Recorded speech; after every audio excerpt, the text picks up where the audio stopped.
Okay जी, हमने chapter number 1 complete कर लिया है लिपन कोड के अकॉर्डिंग। अब हम chapter number 2 of protein metabolism से स्टार्ट करते हैं। So this is related to all the amino acids and their metabolism. So सबसे पहले हमने इस लेक्चर के अंदर इंट्रोडक्शन एंड बेसिक जो अमाइनो एसिड है उनका मेटाबॉलिज्म डिस्कस करेंगे। सबसे पहले आपके लिए बहुत इंपॉर्टेंट क्वेश्चन ये है कि आपको ग्लूकोजेनिक कीटोजेनिक अमाइनो एसिड का डिफरेंस पता हो, इनकी एग्जांपल्स याद हो, क्योंकि ये एमसीक्यूज़ में भी आती हैं और एससीक्यूज़ के लिए भी इंपॉर्टेंट है। सो सबसे पहले ग्लूकोजेनिक अमाइनो एसिड कौन से होते हैं और कीटोजेनिक अमाइनो एसिड कौन से होते हैं। ग्लूकोजेनिक ऐसे अमाइनो एसिड होते हैं जिनके कैटाबॉलिज्म से पायरोवेट बने या उसके intermediate of the TCA cycle कोई भी बने। और कीटोजेनिक अमाइनो एसिड ऐसे होते हैं जो कि हमारे पास एसिटोएसीटेट या उसका कोई प्रीकर्सर की फॉर्मेशन या कीटोन बॉडीज़ कोई ना कोई वो प्रोड्यूस करे। So it is all about the ketone bodies and all about the pyruvate और the intermediate of the TCA cycle. So examples आपने याद करनी है जब सबसे पहले glucogenic and ketogenic amino acid के। इसके लिए आपने निमोनिक याद रखना है। सबसे पहले हमारे पास जो ग्लूकोजेनिक होते हैं ना वो नॉन इसेंशियल भी हो सकते हैं, इसेंशियल भी हो सकते हैं। यानी कुछ इसेंशियल अमाइनो एसिड जो हैं ग्लूकोजेनिक है, कुछ नॉन इसेंशियल जो हैं वो ग्लूकोजेनिक है। 10 के 10 जो हमारे पास नॉन इसेंशियल है ना वो तो हमारे पास हैं ग्लूकोजेनिक है ही है। उसमें आपने इजीली जो आपने याद रखना है डेट इज़ ACGPS, इसका फॉर्मूला आपने याद रखना है। यानी निमोनिक सबसे पहले ए आपने याद रखना है 4, फिर उसके बाद C1 G3 फिर 1 1, ठीक है। 4 1 3 1 1 1 ये फॉर्मूला है। सो एलानिन आर्जिनिन अस्पार्जिन अस्पार्टेट ये 4 हो गए। फिर C से 16, फिर हमारे पास G3 है ग्लूटामेट ग्लूटामीन ग्लाइसिन, फिर उसके बाद P से परोलीन और S से सीरीन। ये 10 हमारे पास अमाइनो एसिड जो हैं वो आगे नॉन इसेंशियल भी आपको याद होंगे और ग्लूकोजेनिक भी याद होंगे। उसके बाद हमारे पास 4 अमाइनो एसिड जो कि इसेंशियल भी हैं और ग्लूकोजेनिक भी। इनका आपने निमोनिक क्या रखना है हम टीवी से, ठीक है। हम टीवी आपको याद रहेगा हिस्टिडीन मिथियोनिन थ्रियोनिन वेलिन, ठीक है। वो ये 4 अमाइनो एसिड जो है आपके पास ये ग्लूकोजेनिक भी हैं और इसेंशियल भी हैं। उसके बाद कीटोजेनिक ये तो आपने एल स्क्वायर से याद रखना है, this is leucine and lysine, ठीक है। और उसके बाद जो ग्लूकोजेनिक एंड कीटोजेनिक बोथ हैं इसको आपने याद रखना है पीटीआई से, ठीक है। पीटीआई से याद रख लें आप, that is phenylalanine tryptophan isoleucine, ठीक है। और इस टी से आप एक और याद रख लें tyrosine. So it is all about the amino acid जो कि कीटोजेनिक है एंड ग्लूकोजेनिक है। Glucogenic and ketogenic amino acid का डिफरेंस और इनकी एग्जांपल्स। उसके बाद ये वाला जो चार्ट है ना ये बहुत इंपॉर्टेंट है। अगर आप ये वाला चार्ट याद कर लेते हैं ना तो समझ लो आपके अमाइनो एसिड के मेटाबॉलिज्म कंप्लीट हो गए। इनके आप निमोनिक बना लें, इनको आप किसी भी तरह से याद रख लें। बेसिकली जो आपकी ये प्रोडक्ट है ना it is all about the product. आपसे पूछा किस तरह क्वेश्चन जाएगा, आपको कोई अमाइनो एसिड दिया जा सकता हो कि इसका मेटाबॉलिज्म बताएं। सो आपने इस चीज़ से ये चीज़ बनानी है, यानी इस लाइक अस्पार्जीन है या अस्पार्टेट है उससे आपने ऑक्सैलो एसीटेट ही बनाना है, ठीक है। इसी तरह आपके पास अल्फा कीटा ग्लूटारेट ग्लूटामेट से आपने अल्फा कीटा ग्लूटारेट ही बनाना है। इसी तरह आपके पास ये सारे के सारे हमारे पास एलानिन है सिस्टीन है ग्लाइसिन है सीरीन है थ्रियोनिन है, इसे आपने पायरोवेट ही बनाना है, ठीक है। सो इट इज़ ऑल अबाउट के प्रोडक्ट क्या बन रही है और उसमें एंजाइम कौन सा यूज़ हो रहा है, सिर्फ सिंपल सी बात आपने याद रखनी है। सो आपने ये वाला चार्ट जो है इसको अच्छे से याद करना है। ये आप एक दफ़ा इसकी जो है वो स्क्रीनशॉट भी ले लें या फिर आप इसकी वैसे पिक्चर ले लें, ठीक है। उसके बाद आ गया हमारे पास हम स्टार्ट करते हैं ऑक्सैलो एसीटेट से।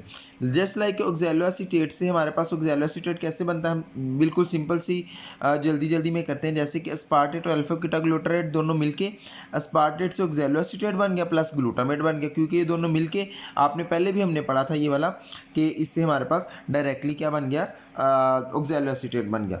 उसके बाद आ गया formation of alpha ketoglutarate, ये हम ग्लूटामीन से ऑलरेडी जो है अल्फा कीटो ग्लूटारेट बना चुके हैं। ग्लूटामेट से आपको पता ग्लूटामीन बनता है, ग्लूटामीन से हमारे पास अगेन जो है इस तरह होता है हमारे पास। अगर मैं आपको पहले बताऊं ग्लूटामेट प्लस अमोनिया ये दोनों मिलके हमने याद करें मसल के अंदर बनाया था ग्लूटामीन, ठीक है। ये ग्लूटामीन लीवर के अंदर जाता है और लीवर के अंदर जाके अगेन ग्लूटामेट बना देता है और अमोनिया रिलीज़ कर देता है, ठीक है, प्लस अमोनिया अगेन रिलीज़ कर देता है, यानी यही चीज़ दोबारा बन जाती है। अब ये जो ग्लूटामेट है लीवर के अंदर जाके, आपको याद होगा, ये वहाँ से रिलीज़ कर देता है अल्फा कीटा ग्लूटारेट, ठीक है।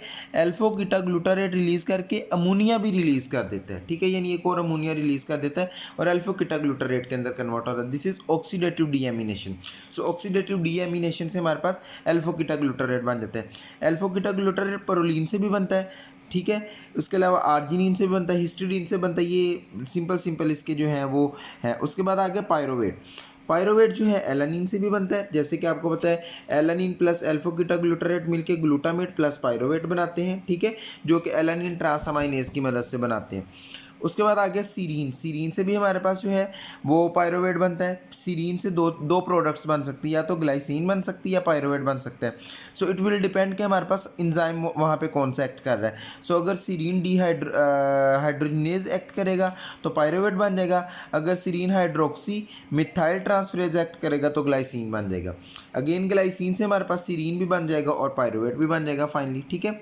सिस्टीन से भी हमारे पास जो है वो undergo desulfurisation to yield the pyruvate, यहाँ से भी पायरोवेट बन जाता है। उसके बाद जो मोस्ट इंपॉर्टेंट क्वेश्चन है, ये तो ऊपर बिल्कुल छोटे छोटे मेटाबॉलिज्म है, जस्ट टू शो यू कि हमारे पास ये जो है पायरोवेट किन किन से बनता है। जस्ट लाइक दिस कि आपके पास सबसे पहले ऑक्सैलोसिटेट है, जो कि किस किस से बनता है हमारे पास, अस्पार्जिन से और अस्पार्टेट से। उसके बाद अल्फा कीटा ग्लूटारेट हमने किस किस से पढ़ा, ग्लूटामीन से, परोलीन से, आर्जिनिन से, हिस्टिडीन से। उसके बाद पायरोवेट किससे पढ़ा, एलानिन से, सिस्टीन से, ग्लाइसिन से, सीरीन से, थ्रियोनिन से।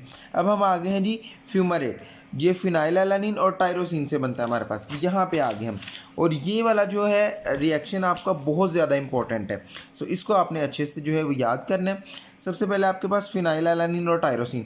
फिनाइलएलानिन से फिनाइल जो एलानिन हाइड्रोक्सीलेज है, इसकी मदद से हमारे पास जो कि टेट्रा हाइड्रोबायोट्रिन है, इसकी मदद से डाईहाइड्रोबायोट्रिन में कन्वर्ट होता है और टायरोसिन बनाता है, यानी फिनाइलएलानिन से टायरोसिन बन जाता है। अभी जो टायरोसिन है ये कन्वर्ट हो जाता है फ्यूमरेट और एसीटोएसीटेट के अंदर। सो इससे दो प्रोडक्ट्स बनती, these two are important. Acetoacetate और फ्यूमरेट हमारे पास बहुत इंपॉर्टेंट प्रोडक्ट है टायरोसिन की, और टायरोसिन की फॉर्मेशन बहुत इंपॉर्टेंट रोल प्ले करती इन 5 फंक्शंस के अंदर। ये 5 फंक्शन आपसे पूछे जाएंगे, what are 5 functions of tyrosine, ठीक है। सो आपने याद रखना है कि जो टिश्यू प्रोटीन के तौर पे एक्ट करता है, मेलानिन की फॉर्मेशन के तौर पे एक्ट करता है, इससे टायरोसिन से कैटेकोलामीन बनती है, यानी डोपामीन बनती है, नॉरएपिनेफ्रिन बनती है, एपिनेफ्रिन बनती है, फ्यूमरेट बनता है और एसीटोन बनता है हमारे पास। सो ये 5 प्रोडक्ट्स, 5 फंक्शंस हमारे पास टायरोसिन के बहुत इंपॉर्टेंट हैं, ठीक है। अब अगर टायरोसिन की जो है वो मेटाबॉलिज्म इम्बैलेंस हो जाता है तो this is inherited deficiency of tyrosine, उसकी वजह से 5 फंक्शन डिस्टर्ब होंगे। जब 5 फंक्शन डिस्टर्ब होंगे तो फिनाइलएलानिन की अमाउंट ज़्यादा हो जाएगी या टायरोसिन की अमाउंट ज़्यादा हो जाएगी, या फिर फिनाइलएलानिन और टायरोसिन की डेफिशिएंसी की वजह से ये चीज़ हो सकती है। सो फिनाइल कीटोनूरिया, टायरोसिनीमिया, एल्केप्टोनूरिया और एल्बिनिज्म, ये 4-5 तरह की डिजीज़ हो सकती है डिपेंडिंग अपॉन द के टाइप ऑफ फंक्शन, के कौन सा फंक्शन वहाँ पे परफॉर्म नहीं हो रहा, ठीक है। उसके बाद फॉर्मेशन ऑफ सक्सिनाइल कोई। सक्सिनाइल कोई किससे बनता है, मिथियोनिन से बनता है। कैसे बनता है ये हम पूरा का पूरा मेटाबॉलिज्म डिस्कस कर लेते हैं। ये आपके पास मिथियोनिन है। मिथियोनिन जो है, मिथियोनिन एडिनोसाइल ट्रांसफरेज की मदद से एस एडिनोसाइल मिथियोनिन सैम बन जाता है, ठीक है। ये सैम जो है अगेन हमारे पास सा बन जाता है एस एडिनोसाइल होमोसिस्टीन, ठीक है, मिथाइलेटेड प्रोडक्ट की फॉर्म में मिथाइल ट्रांसफरेज की मदद से। फिर इसके बाद क्या होता है हमारे पास, अगर तो सा हाइड्रोक्सिलेज एक्ट करता है तो एडिनोसिन बन जाता है और साथ होमोसिस्टीन बन जाता है। होमोसिस्टीन या तो दोबारा मिथियोनिन में कन्वर्ट हो जाएगा या फिर होमोसिस्टीन जो है सिस्ट्रोथायोनिन के अंदर कन्वर्ट हो जाएगा। सिस्ट्रोथायोनिन सिस्टीन देता है और सिस्टीन के साथ अल्फा कीटो ब्यूटारेट देता है। अल्फा कीटो ब्यूटारेट अमोनिया के साथ मिलकर सक्सिनाइल कोई बना देता है। Simply methionine is converted into SAM, SAM is converted into SAH, that is S adenosyl homocysteine. Homocysteine से होमोसिस्टीन बनता है, एस एडिनोसाइल होमोसिस्टीन से होमोसिस्टीन बनता है। होमोसिस्टीन से सिस्ट्रोथायोनिन बनता है। सिस्ट्रोथायोनिन से हमारे पास सिस्टीन बनता है और सिस्टीन के बाद जो है अल्फा कीटोब्यूटारेट और उससे सक्सिनाइल कोई अल्टीमेटली कन्वर्ट होके बन जाता है, ठीक है। उसके बाद जी हमारे पास एक इंपॉर्टेंट टॉपिक है, that is relationship of homocysteine to the vascular disease. Vascular disease के अंदर इसका बिल्कुल जो है वो आपने एक दो चीज़ें याद रखनी है। एक तो होमोसिस्टीन का लेवल अगर ज़्यादा हो जाए प्लाज्मा के अंदर तो वो ऑक्सीडेटिव डैमेज कॉज करता है और इन्फ्लेमेशन कॉज करता है। डैट इज़ मोस्ट इंपॉर्टेंट कि अगर होमोसिस्टीन का लेवल ज़्यादा तो इन्फ्लेमेशन कॉज करेगा, ठीक है। अगर माइल्ड एलिवेशन हुई है तो हाइपर सिस्टीनीमिया कॉज करेगा, that is in the 7% of population. अगर बहुत ज़्यादा हुई तो ये करेगा। अगर हमारे पास सर्कुलेटिंग है हमारे पास इसके अंदर तो डिक्रीज लेवल हो जाएगा इसकी वजह से, विटामिन की वजह से, ठीक है। सो this is all about relationship of homocysteine and vascular diseases, ठीक है। अदर अमाइनो एसिड जो कि सक्सिनल कोई बनाते हैं, इसमें वलीन, आइसोल्यूसिन और थ्रियोनिन वगैरह आ जाते हैं। इनका मेटाबॉलिज्म एज सच कोई बहुत ज़्यादा इंपॉर्टेंट नहीं है।